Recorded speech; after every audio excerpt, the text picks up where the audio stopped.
Alors on continue maintenant avec les enjeux, les objectifs et la stratégie nécessaire à la mise en place du nurturing en multicellérité dans Pardot. Alors les enjeux sont généralement d'automatiser ou d'optimiser du coup deux choses. La qualification marketing, c'est-à-dire d'obtenir de plus en plus d'informations sur vos prospects, sur leur appétence pour vos produits, sur qui ils sont, quel est leur métier, quelle est leur entreprise, etc. Afin de savoir s'ils correspondent vraiment à votre cible. Le deuxième objectif, le deuxième enjeu plutôt, c'est la diminution du cycle de vente. En fait, en envoyant des informations pertinentes à vos prospects, vous allez du coup créer le besoin et vous allez aussi préparer le terrain, entre guillemets, pour vos équipes commerciales. Cela aura du coup pour effet de diminuer le cycle de vente, puisque vous allez pouvoir expliquer par exemple les caractéristiques de vos produits et services et du coup faire gagner du temps à vos équipes commerciales par la suite. Vous l'aurez compris, du coup, une stratégie de nurturing, c'est quasiment une stratégie d'avant-vente et ça nécessite bien souvent un alignement entre les équipes marketing et les équipes commerciales pour définir ne serait-ce que le qui fait quoi. Vos objectifs du coup, c'est donc la qualification marketing et commerciale de vos prospects.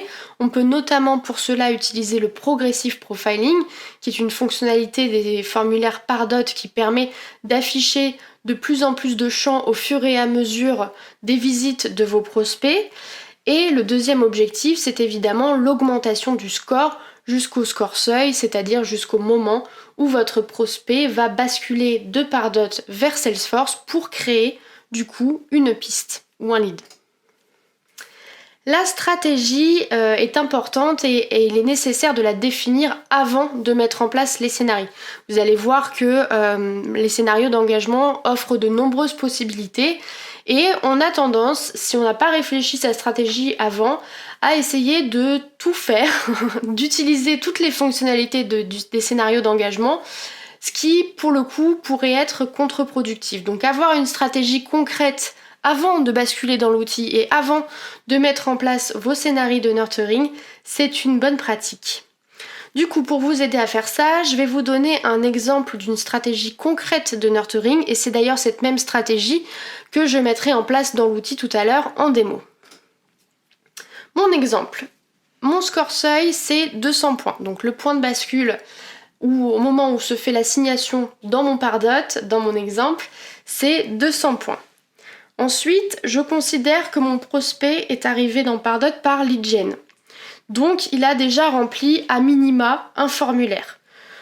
S'il a rempli un formulaire, il a déjà 50 points puisque dans Pardot, le remplissage d'un formulaire équivaut à 50 points. Du coup, l'objectif de mes scénarios, ça va être de faire gagner 150 points à mes prospects. Pour cela, je vais mettre en place 3 scénarios distincts qui vont chacun avoir pour objectif de faire gagner 50 points à mes prospects.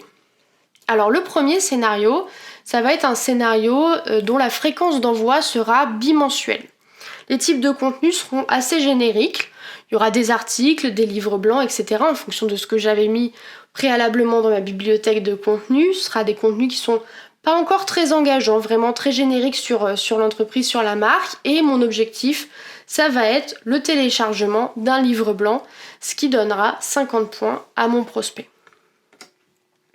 Mon deuxième scénario aura une fréquence d'envoi un peu plus fréquente, qui sera tous les 10 jours, et des contenus un peu plus engageants. Par exemple, on pourra mettre en place des études de cas, ou alors mettre à disposition des webinars, etc.